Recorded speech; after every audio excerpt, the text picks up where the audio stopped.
Hi guys, welcome back to Dimitra's Dishes. So today I'm going to teach you how to make our famous chocolate cake. It is the moistest, the most delicious chocolate cake that you've ever had before.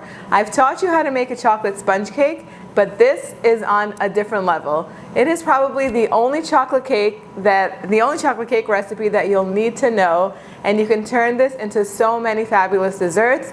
I've been making it for over 9 years at the restaurant. We've been making thousands of these, and today I'm going to teach you how I do it. Very simple, very easy. We're going to go over the ingredients and then we're going to get started. Alright, so we're going to need, here's a dry ingredients mixture. In here I have some all-purpose flour, some Dutch processed cocoa powder, which I'll tell you about in a little while, a little bit of salt, some baking soda, and some baking powder. I use olive oil in this recipe, so we have some olive oil, some granulated sugar, some chocolate. I like to use these chocolate wafers that melt very beautifully. Some heavy whipping cream. You can use heavy cream or milk. Some full-fat yogurt, pure vanilla extract, coffee granules, and some eggs. And I have some water boiling on the side. So, about the Dutch processed cocoa. It's much richer in color. It's more golden and beautiful, and it even has a deeper cocoa taste. So if you can find it in your supermarket, go ahead and use it. Otherwise, use the regular cocoa powder. It'll be equally delicious, but I feel like the Dutch processed cocoa takes it to that next level. And if you can find really high quality chocolate, the best semi-sweet chocolate that you can get your hands on. I have wafers here. They're different from chips. Semi-sweet chocolate chips have stabilizers in them, so they don't melt as easily. If that's all you have, you can go ahead and use that. But if you can get like a baking chocolate bar and chop it up, the measurements will be in the recipe, and just use that. So now, chocolate and coffee go hand in hand. So this has coffee in it. And we're going to begin by mixing the wet ingredients in first, and then we'll move on to the next step. Alright, so in our mixing bowl, we're going to add our chocolate, and we're going to melt it with the heat of the coffee that we're going to prepare. We need about 1.5 cups of boiling hot water. If you have already prepared coffee, go ahead and warm that up and use that.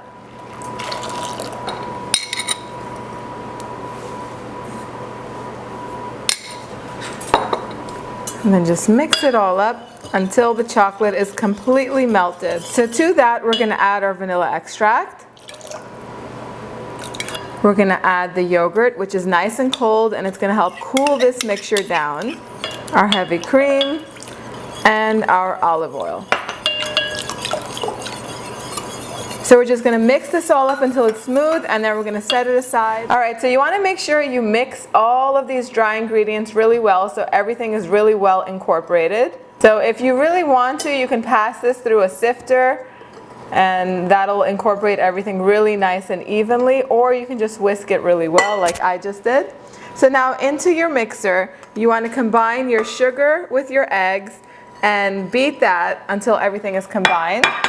And then we're going to add the wet mixture that we incorporated. So I always like to break my eggs in another little ramekin, just in case you ever get a bad one. Then you don't have to throw everything in the mixer away.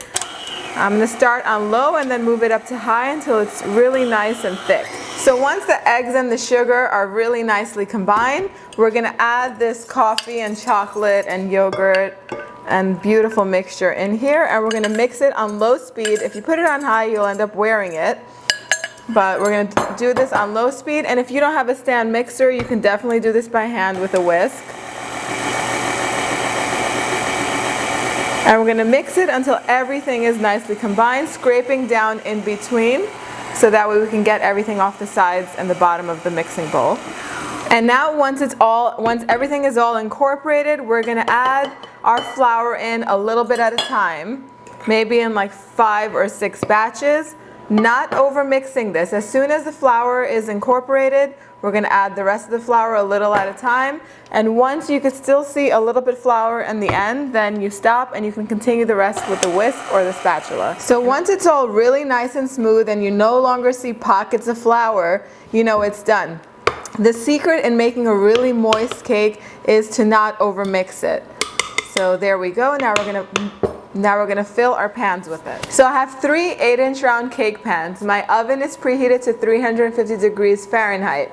Now we're gonna bake these at 325 degrees, but anytime I'm baking, I like to raise the temperature a little bit. So if it's 325, I raise it to 350, because the second you open the oven to get your pans in, the heat escapes and the temperature drops, and then it's really not at the right temperature. So I raise it a little bit, and then when I put the pans in, I lower it again. So I don't have any baking spray to spray my pans with, so I'm just gonna put about a tablespoon or so of olive oil in each pan, and then I'm gonna brush them around. And then I have some parchment paper rounds that I'm going to put on the bottom. You just want to make sure to go all around.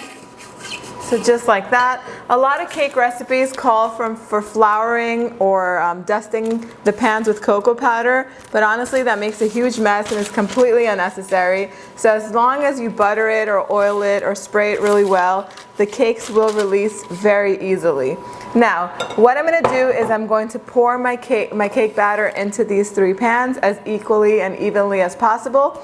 If you have a kitchen scale, now would be the right time to take it out and use it. I don't have one, so I'm just going to kind of eyeball it. So I'm just going to fill these pans as evenly as possible.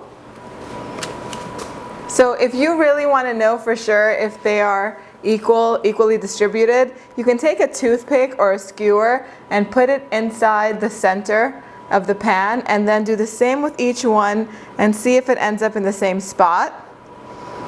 And it almost did. I feel like this one needs a tiny bit more, so I'll just add a little bit more in there from each one, just a tiny bit.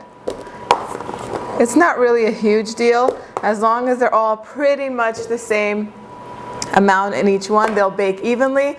I'm going to put them in the oven. I have the rack in the center of the oven, and it's preheated again at 350. This is going to bake anywhere between 35 to 40 to 45 minutes. At the 35-minute point, you're going to want to go in there with a wooden skewer and check and see if it comes out clean or with moist crumbs attached, and I'll show you what they look like as soon as they come out when they're ready. So when they're done, they look just like this. They begin to release from the sides of the pan, and then like I said, we do the toothpick test in the center, and if it comes, this is a really moist cake, so a lot of times it won't come out super clean. I like to underbake it just a little bit where the toothpick comes out with some crumbs, like some moist crumbs attached to it. As it sits in the pan, it continues to cook.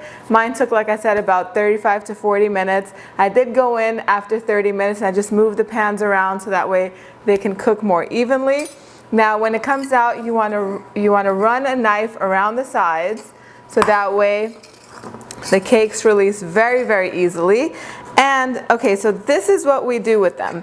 Every time you make cakes, first of all, this is going to make more than one cake. And who doesn't like extra chocolate cake in their freezer? You can make actually 3 cakes with this and just cover them with ganache or just serve them like this with some homemade whipped cream. You could do a million things, but stay tuned because next week I'm going to teach you how to make the most delicious buttercream to put on this, and we're going to turn this into a black and white cake. But before that, the way you want to store these best, if you're not going to use them right away, is in your freezer. And in order to keep it in the freezer fresh, it stays fresh for a month. Okay, so, but you're gonna have to wrap it airtight with plastic really nicely. And the way I do it is, I always have these big, huge packs of plastic wrap. So I like for the cakes to cool completely in the pan. Some people let it cool on a cooling rack, but I feel like it doesn't stay as moist as it could. So you put it on the plastic and you remove the parchment paper. That's going to go in the trash. It is going to be the most delicious cake. And I'm going to wrap 2, and I'm going to cut into the other one to show you what it looks like. And then you just want to double wrap. So we're going to go all around with the plastic, getting rid of all of the air. And then we're going to do one more layer just to make sure that no freezer smell gets in there. So this cake is perfection. You could just see how moist it is. If you put your finger on it, it literally sticks to the cake. That's how moist it is. And that is what a really good chocolate cake should be. It should be super duper moist. Now, you can serve this just the way it is.